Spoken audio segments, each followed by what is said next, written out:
Hey, what's up guys? Good afternoon. We're about to replace Bank 2 Sensor 1 on the E90 chassis. In this video, there's nothing I don't show you. Everything from start to finish to make sure you do it correctly. Not only that guys, please consider subscribing. I own a used car dealer here in Southern California. So let's get it going. What's up guys? So we'll be replacing Bank 2 Sensor 1 on this BMW E90. We'll make this quick and easy work. All right guys, so when you're looking at the car, Bank 2 Sensor 1 is going to be Bank 2 upstream sensor, which is on the cylinders 4, 5, and 6, okay? So when you're looking at here, the first sensor that you're able to see, that's going to be Bank 1 Sensor 1, or that's the upstream sensor. That's not what we want. So right behind that one, you'll see this, right? And then right behind it, there's a steel plate, but that steel plate on my car is all full of oil. So you have to remove that steel plate. Once you remove that steel plate, you'll have access to the other O2. So again, it's right underneath that plate right there. You can see the harness. Let me see. Yeah, you see the harness coming out of it all the way down there below. So we're gonna get to that and remove that sensor, and we'll show you how. All right, so what we'll be doing first is removing this cowl right here.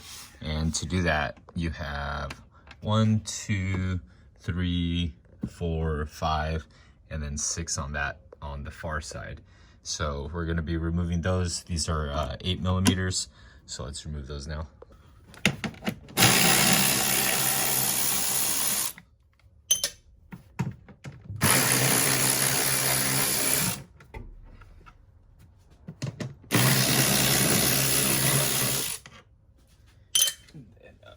We got one over here on the far side, guys. And then this will be loose. Oh, we got another one here. All right, that should all be loose. There we go. We can actually just pull that off. That's the filter right there, as you can see. So we got that removed. And then these themselves, it has a little clip underneath, but you can usually just kind of pull it back. These are the little clips. Try not to break them, but and then this you'll be able to just kind of sit right here on top. And then next we'll have to remove this top piece right here. So let's assess that. And let's actually get down in here.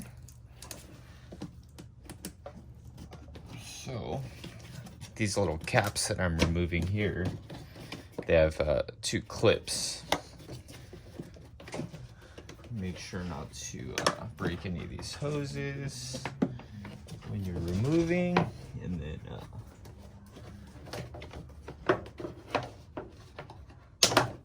down below, there's little areas right here that you'll pull the actual hose off of. So we'll do the other side. So we're gonna do the same here. Remove this cap.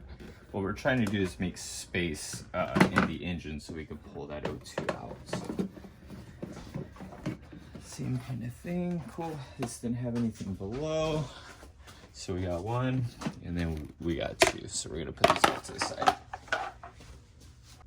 All right, guys. So now that we have the air filter off, you'll see in a couple locations you got a couple more 8mm bolts. Not sure how many there are yet, but on this DIY, I show you guys everything. So we got that. Let's put it. And then is this loose? Pretty loose. Yeah, it should be good. You have these sensors as well, guys. Let me actually show you these. So these will just kind of pull up. They got a couple clips on it. Let me see if I can get a closer shot. So this right here, they just pull up and then they snap in on these things.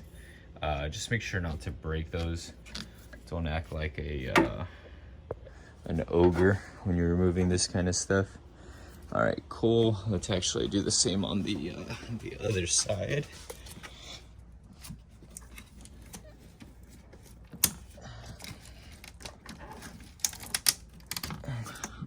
right. And then we are going to disconnect the this sensor. So we're good there. All right, guys, so when you're here at this exact step, you have a wiring harness, not this one. You have another wiring harness that goes underneath. So you'll just slide these back. Be careful not to gorilla strength it like I was mentioning before. And then this should fall underneath. And you'll be able to pull this out easier. Be careful of the brake reservoir right here. And then you'll be able to slide this entire thing out. What we're actually trying to do is create more space in this area to allow us to be able to do some work. So I'll light that up in a moment so you guys can see what we're talking about. Let me show you exactly what we're getting into now. You see the, let's see, I can't get this thing to focus very well. Okay, so not this plate that has the two nuts on it, but right behind it, you see that plate covered in oil, correct? Down there, right there, that plate. So what I want to show you, let me get some better lighting here. All right, guys, so when you're up here and you're coming from this angle, you can see that's all lit up, right? So I have an E8 female star. So what we're doing is we're getting down in there to that plate that I was referring to, but it's hard for you guys to see. Let me actually get a better angle. So you see where this is? There's a bolt right there. That's an E8. So we're gonna remove that one and then remove that plate. There's gonna be two of them. And that'll give us access to the top of the O2 sensors so that we can start getting it removed. All right, guys, so I understand that I'm not showing you this step right here. Well, number one is because I can't even get in there to show you guys a good angle of what I'm trying to do, but I tried my absolute best. But what I do want you guys to know is that it is super easy to get to. It's just there's not a lot of clearance in there to get a camera, and I need like a third hand essentially to to show you what I'm doing. But you guys saw exactly where I'm working, what needs to be done. I try to use a swivel right now. I don't even think I need a swivel. Just straight 8 on there. All right, let's get that.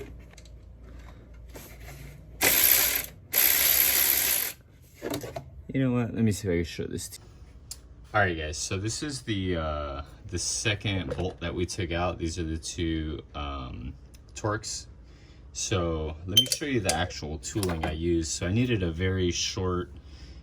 You know what? This is an adapter, so you can use the E8. But essentially, this is the little baby stub, baby extension. This did quick work of what I needed. Another thing you're gonna need to do when you have access to that plate that I was showing you down here to the left, second bolt is pretty far back. So you're gonna have to feel that plate along the plate itself and feel it with your fingers because you're not going to be able to see it. Once you feel it, you put your wrench on there and pull it right out. Again, these aren't torqued down, but the second one is a pain in the ass to get to. It's not that serious. It took me like 10 minutes, but after you watch this video, it'll make quick sense for you. So, let's see if I can get you. All right, guys. So, again, I understand that I'm giving you a bad angle, but I'm giving you more than most. So, you can see that plate. It's off. I'm gonna pull it out right now. It's got the O2 sensor wire attached to it, so you have to finagle that a little bit and to be able to pull it out and remove it. So, we're gonna do that now, but actually, let me see if I can give it a better angle. But that's the plate that we'll be removing. Then this is the O2 sensor wire that is stuck on it. So, all right, guys. So that metal plate, you're just gonna unclip the O2 sensor wire that's on it, and then you're just gonna kind of pull it up out of the way. And I understand that I'm not showing you the angle, but now you can see this is the bolt that's easy accessible, and then this is the one that's a lot further back. So this is the one that was a little more difficult. So the O2 sensor wire comes up through this portion right here, and you just slide it up and out of the way, and then you got that all taken care of. So now we're going to get a crow's foot on the O2 sensor. Let me show you what that is. All right, guys, so let me get you a better angle here. So we have access to the O2 sensor. You see it down there? So that's the O2 sensor that we're trying to gain access to right there in the back. We have enough clearance, so it shouldn't be an issue at all. So we're gonna put a crow's foot on there now and get it all done. So that's where we're at. Let me zoom out. So there you go, guys. So let's get that done. All right, guys, so this right here is a crow's foot. So it fits right through the O2 sensor wire. We're gonna be able to put this clear over it and then loosen it up and break the O2 sensor loose to put the new one on there. So let's get that done. All right, guys, so we got the crow's foot on there. Let me show you exactly what that's looking like before we put a ratchet on there and pull off the O2. All right, guys, so we have the actual tool on there. You guys see it down there? So that's the O2. We got the crow's foot on it. That's made specifically for an O2 sensor. So now we're gonna put a ratchet on it, spin it to the left, and then loosen it up, and then disconnect the cable, follow the harness, and disconnect it, reroute the new one, and put the new one in. All right, guys, I want to talk to you about a couple things while we're right here, okay? You can see that the ratchet itself, I don't have any kind of extension or anything on there. I just have the ratchet directly onto the crow's foot. Now, that O2 sensor for sure had some anti-seize on it, most likely from the factory, because it was very easy to remove. You don't need a ton of leverage, so literally just get it on there. As long as you can get half of an inch of a turn, you should be dialed in good. Otherwise, what I would recommend using some extensions, but because of the angle everything is in, the extensions don't really work that well, unless you have a small little, let me actually show you over here, guys. So unless you have a swivel like this style, for whatever reason I can't find my 3/8. I can just find the 1/4 inch and the larger ones. So I thought I wasn't going to be able to do this because every time I've worked on O2 sensors, they're always, you know, rusted on, things like that. But this ended up working out solid. So I already broke it loose and everything. So now it's time for removal. All right, guys, so what we're doing now, we pretty much got the O2 sensor completely off of there. And what I wanted to talk to you about is the valve covers. So not the valve cover, yeah, the valve cover, I guess. What we want to do is remove the 1, 2, 3, 4 bolts holding that on. We have a T45, so it depends on pretty much the route you want to go. You could have done this towards the beginning, but it's not that serious. I wanted to focus more on the O2 itself. Actually, you know what? I'll tell you right now whether this would have given you any more clearance or not. I mean, it's pretty simple job. It's not too difficult, guys. So don't feel like you can't do this. Let me get there we go. So don't feel like you can't do this. Like I always say, don't ogre strength everything and break all your clips, because that's never fun. All right, so did that create? Yeah, I guess just remove the top of it. It's not that serious, but it does give you an extra like half an inch of room down there. I didn't struggle regardless, but the reason I'm taking that off right now is because we're gonna follow the O2 sensor harness all the way up, and they connect up here and up here, but I'm just not sure which one right off the bat, but you know what I'll do. All right, so bank 2 sensor 1 or bank 2 upstream is going to be the light colored wire. So you'll see one that is dark gray and then one that is light gray. So the one that's light gray is the one right here. That was dumb. slides out, guys.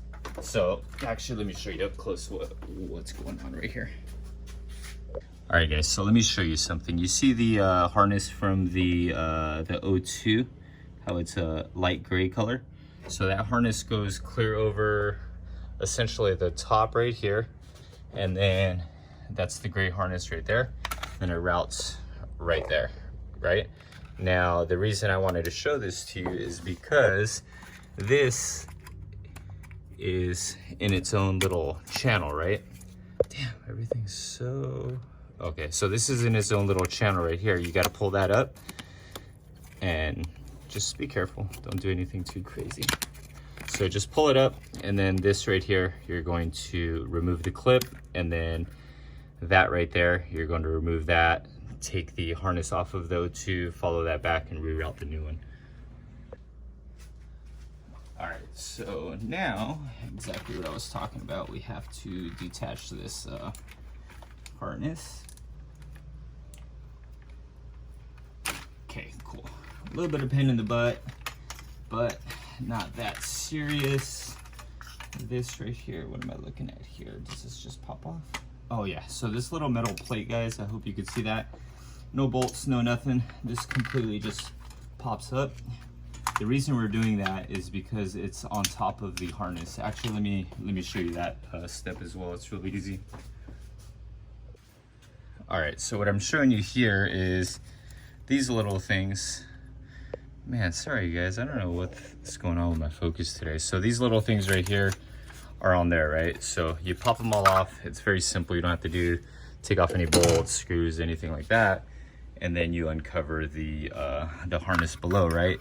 This is the one that we disconnected. So we're gonna route that clear back, and you could see it has its own little clips. So as you can see, this routes clear back and to the O2. So just make sure you disconnect everything, and you should be good to go, guys. So we're actually we're pretty much, I'm just pulling at the top of the O2, so that wire is going clear back.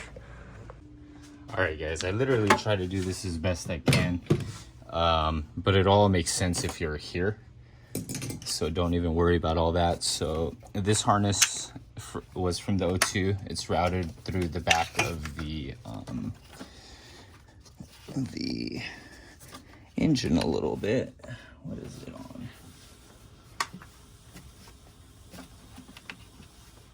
It's going underneath another line. So just make sure that you're aware of that. Yeah, it's going underneath another line, which is okay, and it fits right through. Just don't break it. All right, so you got a coolant line back there, so just be careful, guys. I don't think you can possibly break it unless, like I always say, you're getting a little crazy with things. But all right, guys, so that's the O2 right there. So I'm just gonna pull up from this harness right here with the wires. You can see that.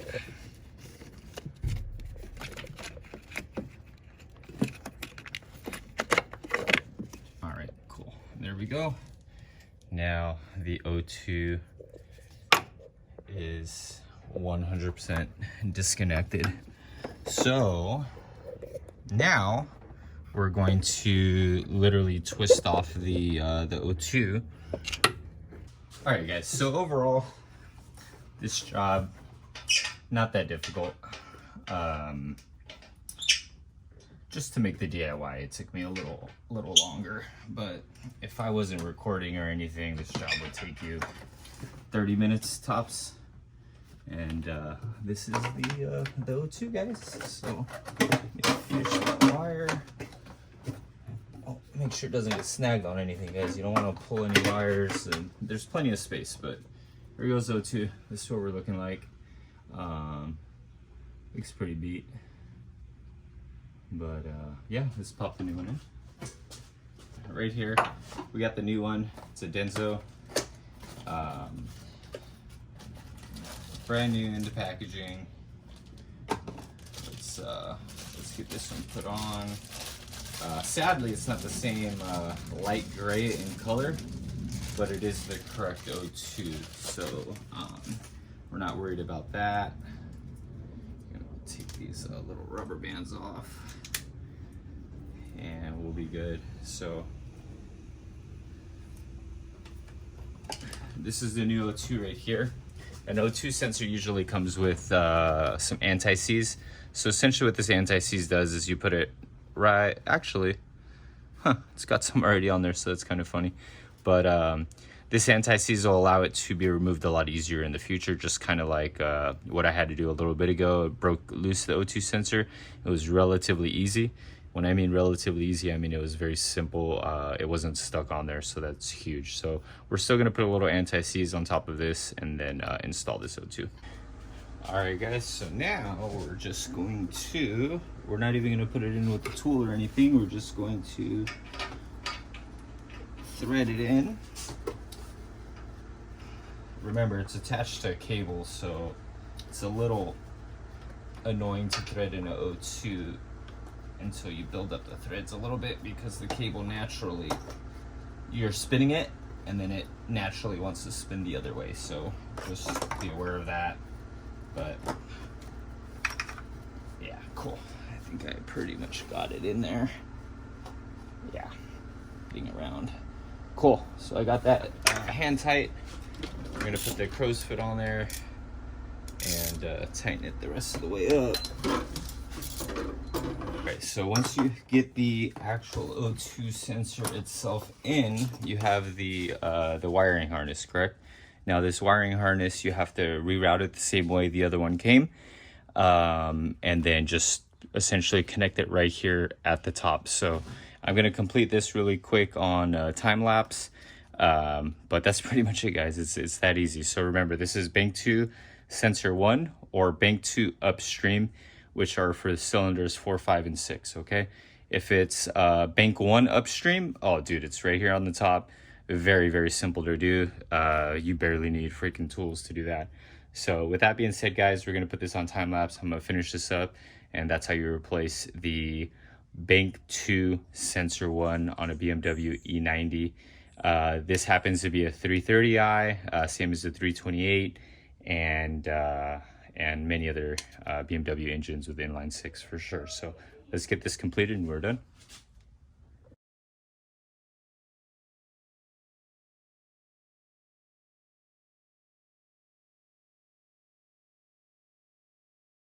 All right, guys, so as I put everything back together, I'll give you like a summary of what's going on here. So I would definitely be careful with the cover that goes over the O2 sensor. That cover itself goes back a certain way, so just double check the lines, or yeah, the lines, the cables and all that, so that you know how to reroute things. Apart from that, you know, that little thing is probably the most difficult thing to mount up on the car. Harder than even the O2 sensor. And when I say that, it's not that difficult, but just keep an eye on that. On top of that, you have this coolant line right here. I don't know if you can see it, but this coolant line is very fragile, so make sure that if you're going over, you're not leaning on it, because it'll break. Then you got to replace the line right here, so go either underneath to work. I was pretty much going underneath, working on everything and getting in there. But other than that, guys, I think you got this. It's going to be easy work for sure.